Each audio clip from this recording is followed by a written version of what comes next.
Daniel hadn't planned to look. The beach was alive with noise, children shrieking with laughter, waves crashing in steady rhythm, the wine tugging at towels and umbrellas, but his attention stayed fixed on his 6-year-old son, Noah, who was crouched near the shoreline, fiercely focused on shaping wet sand into something that looked more like a lump than a castle. Daniel smiled, pride warming his chest, and turned his head for just a second to scan the crowded shore, making sure Noah hadn't wandered too far. That single, careless glance changed everything. Near a cluster of rocks stood a woman with her back partially turned, hair loose, and dancing in the breeze as she adjusted a towel around her shoulders. Daniel's mind didn't immediately register what his eyes saw. There was only a brief, stunned pause where time seemed to stretch thin. Then she turned, and recognition hit him like a wave to the chest. Evelyn Carter, his boss. The CEO, the woman whose calm authority could silence a boardroom with a look, whose signature determined whether people kept their jobs or packed their desks in cardboard boxes. Daniel's breath caught painfully in his throat as their eyes met, shock mirrored perfectly between them. Heat rushed to his face, his heart slamming so hard he was sure she could hear it over the surf. He jerked his gaze away so fast, he nearly stumbled, shame flooding him despite absolutely knowing he hadn't meant to stare. "Dad, look what I made," Noah called, holding up a crooked bucket of sand. But Daniel could barely respond, his thoughts spiraling wildly. He imagined awkward apologies, disciplinary meetings, whispers at work that would follow him forever. After a few agonizing seconds, he dared another glance. Evelyn was now wrapped tightly in her towel, sunglasses shielding her eyes, her posture rigid and guarded. She wasn't looking at the ocean anymore.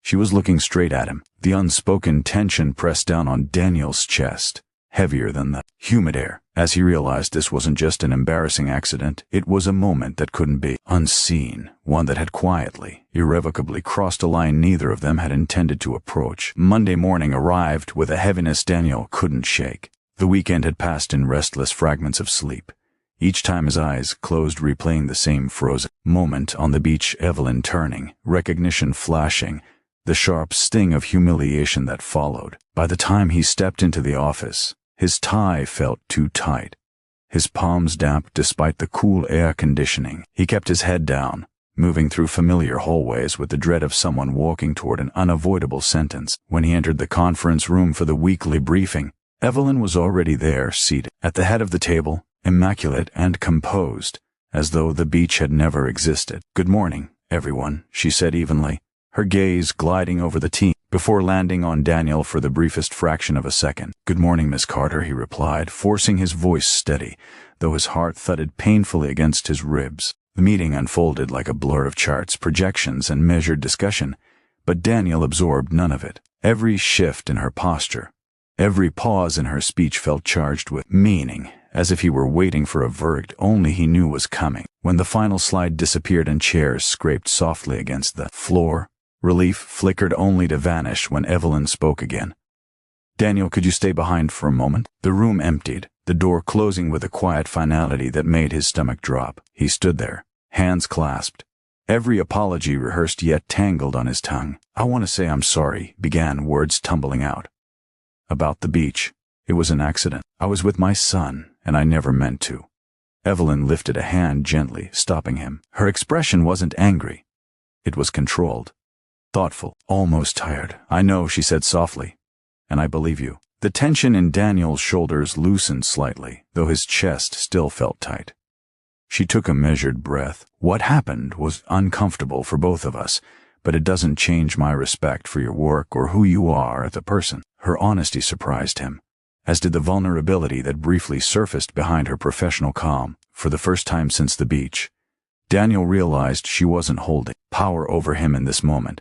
She was simply asking for the same thing he wanted: dignity, understanding, and the chance to move forward without letting one accidental glance define them. After that conversation, something subtle but undeniable shifted between them, like a quiet current running beneath the surface of their carefully maintained professionalism. Daniel returned to his routines: school drop-offs, deadlines, late nights balancing work and fatherhood, but he felt Evelyn's presence differently now, not as an intimidating authority but as a person whose silences carried weight. Their interactions remained respectful and proper, Yet small moments lingered longer than they should have. An extra pause after a meeting, a shared smile over a solved problem, a look that said more than words ever could. One evening, long after most of the office lights had gone dark, Daniel was still at his desk, reviewing reports while waiting for Noah's babysitter to call. Evelyn passed by, stopped, and gestured toward the photo frame on his desk, where his son slept sprawled across Daniel's chest. "He looks safe," she said quietly. Daniel glanced at the picture, warmth softening his tired features. "He is," he replied. "At least, I hope he feels that way." Evelyn leaned against the doorframe, the rigid polish she wore during the day easing. "You manage a lot," she said. "Work, parenthood, responsibility." He let out a small, humorless laugh. "Some days it feels like I'm barely holding it together." Her honesty met his when she answered. "Leadership feels the same.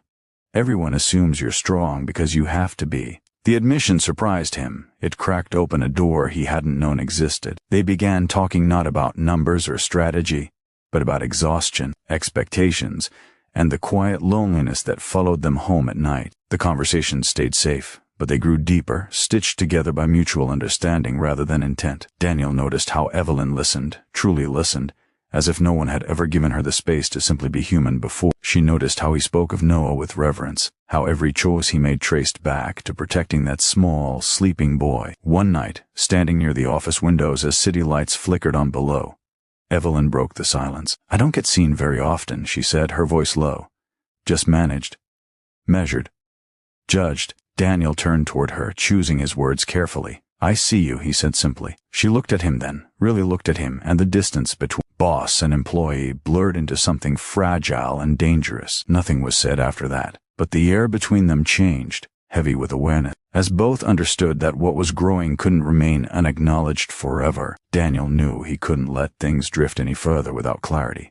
Not when so much was at stake. The quiet tension that had settled between him and Evelyn followed him home, sat beside him during Noah's bedtime stories, and lingered long after the lights were off. One evening, after ensuring his son was asleep, he sent a careful message asking if they could talk, really talk. They met not in the office, but at a small cafe near the river, neutral ground where titles carried less weight. Daniel spoke first, his voice steady but honest, explaining that whatever existed between them could never come at the cost of his integrity or his child's stability. "Noah comes first," he said, the words firm and non-negotiable. Evelyn listened without interrupting, her hands folded around a cooling cup of tea.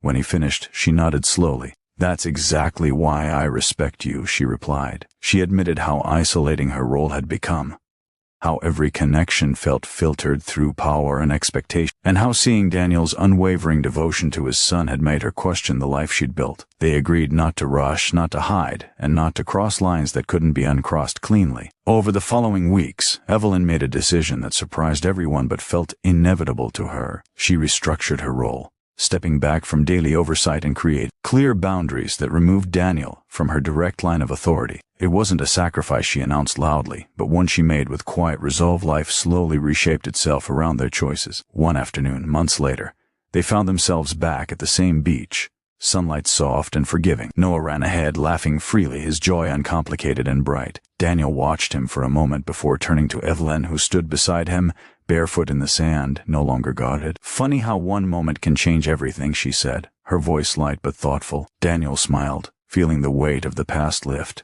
"Maybe it didn't change us," he replied. "Maybe it showed us who we already were." She reached for his hand, and this time there was no embarrassment, no fear, only certainty. As they watched Noah chase the tide, Daniel understood that their story hadn't begun with an accident or awkwardness, but with choice, to act with respect, to protect what mattered most, and to build something honest out of an unexpected beginning.